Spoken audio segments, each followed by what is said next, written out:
before we begin this review, I do have some things that I need to get off my chest, if you wouldn't mind.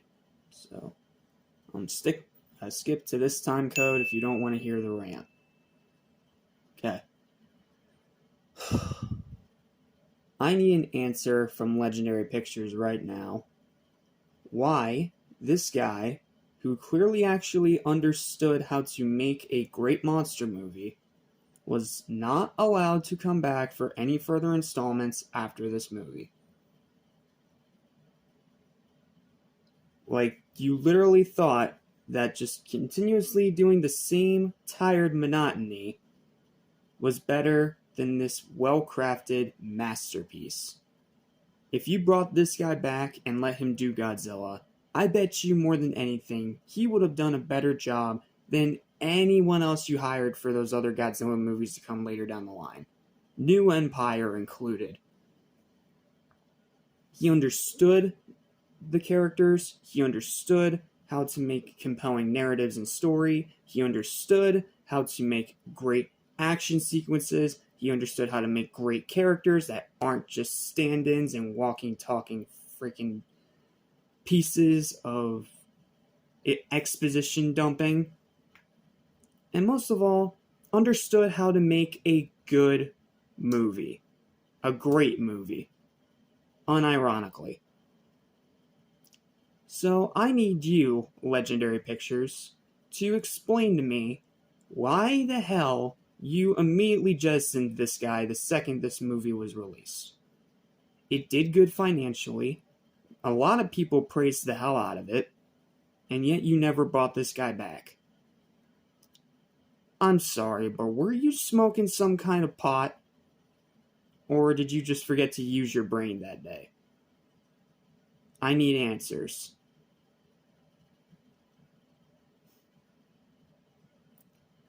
Alright, rant's over. And I'm going to get rid of the glasses now. That was more just because this movie's awesome and it deserved a little bit of an intro. What's up? What's happening? It's going to be one about the animation system for anything and everything animation, including TVs and movies. I'm your host, Jackson Small. Let's talk about the freaking awesome, badass, kick-ass masterpiece that is Kong Skull Island. This movie's awesome. This movie's fantastic. This movie's a masterpiece in my opinion. It's easily the best of the Monsterverse films. Arguably one of my favorite monster movies of all time, kaiju or otherwise. And it is my personal pick for the best King Kong movie ever made. Yes, better than the 2005 remake, better than King Kong vs. Godzilla, better than all the weird Godzilla Kong sequels that are set to follow after this one, and even better than that legendary 1933 film. Yes, I said it, and I don't regret it in a single slightest bit. Kong Skull Island is everything that you could possibly want in an awesome, kick-ass action movie, while also being an incredible monster movie on its own, and building out this Monsterverse world way more off of the great foundation that Godzilla 2014 left for it. But then they just throw it all away for the next installment and return to the same stupid crap. So, yeah, let's just savor this one while we can, because next review I'm not going to be very kind. But let's talk about this one first, and why this movie kicks so much ass. Here's my review, I hope you enjoy. Out of all the monster movies in this marathon, Atomic Kings, I was definitely looking forward to this one the most of them all. It was a surprisingly fantastic experience when I first saw it 2 years ago, and with every subsequent viewing, it's only gotten better. I'm not going to mince words here. Kong Skull Island is an outstanding movie that shows what this Monsterverse is truly capable of doing at its absolute peak of refinement when everything is firing on all cylinders. So let's dive right into all the amazing things about this movie. Pros. Best human characters in the franchise. Want to make that clear right up front. Best human characters in the whole damn franchise. With excellent performances from a stacked cast, including Tom Hiddleston, Samuel Jackson, John C. Reilly, John Goodman, Brie Larson, and many, many others. And the characters have actual personalities instead of just being cardboard cutouts. AKA, they're not just exposition dumps. They have personality, they have character, they have development, and they're actually worth giving a fuck about. Thank you. This is what Godzilla 2014 was missing.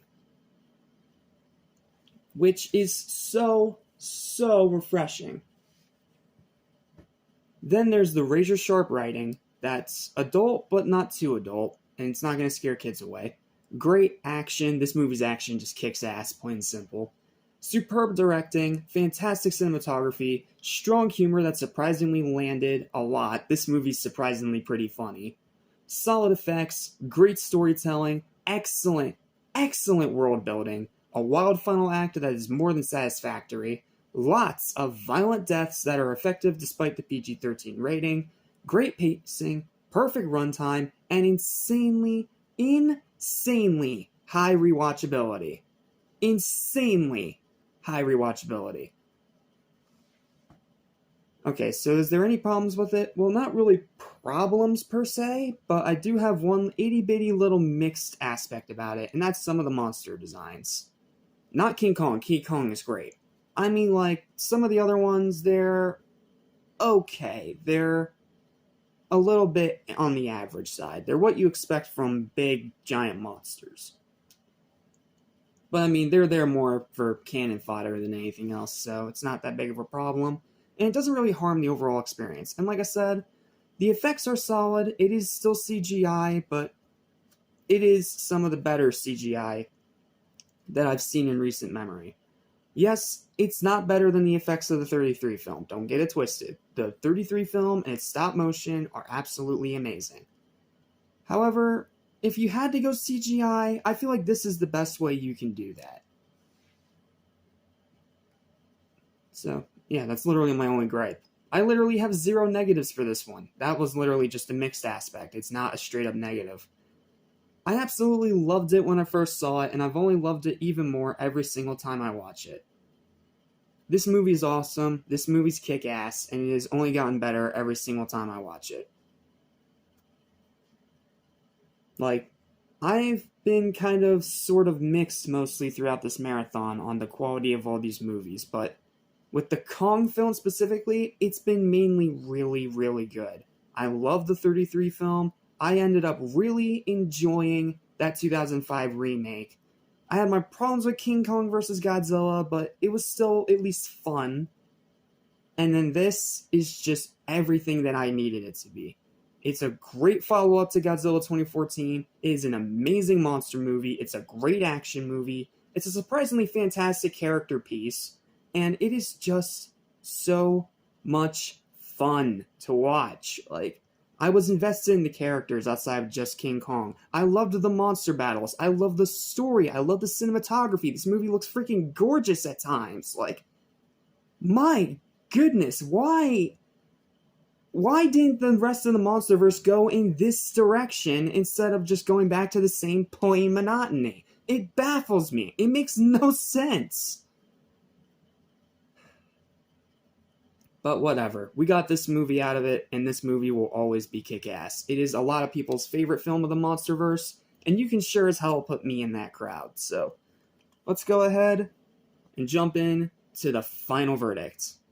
My final verdict for the masterpiece that is Kong Skull Island, a movie that only gets better every time I watch it, is a high, well-deserved, highest of the marathon so far, 10 out of 10.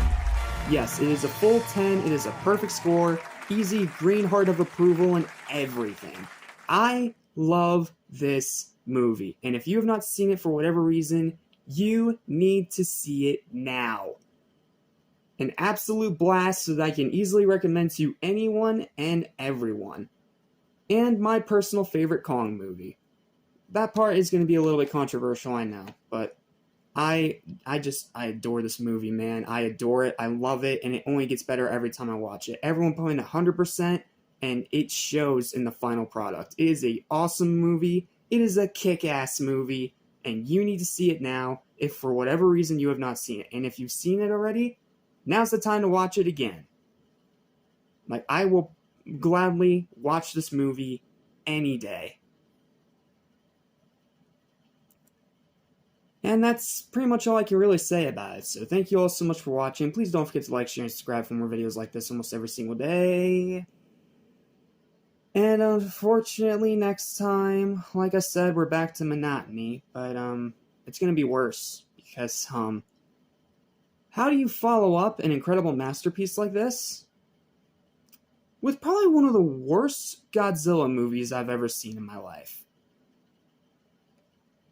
Yeah, next time we're not going to be very kind, but, like I said, we have this movie. They can never take that away from us. But how they followed up on it is infuriating. And like I said, it's baffling they didn't let the same people just make a Godzilla movie. If you let those same people make a Godzilla movie, I bet you would have been 1,000 times better than what we ultimately got. Because the next movie, I'm just going to say it right now, is the worst Godzilla movie we were watching for this marathon. Because there were some that were so bad that I had to skip it. But in terms of this marathon, next time, we're looking at the worst one. Yes, even worse than that abysmal anime trilogy. So, I will see you next time for the disaster. The absolute piece of trash. That is Godzilla 2 King of the Monsters. Oh boy. That review is going to be angry. So, yep. Watch this movie. Don't watch what I have to review next. It's a piece of shit. So, yep, that's all I got. Thank you guys so much for watching. I'm going to go watch this movie again now because I'm still in a monster mood and I want to have some nice positivity before I have to nosedive back into negativity. So, thank you all for watching, and until we review that next piece of trash, I will see you next time.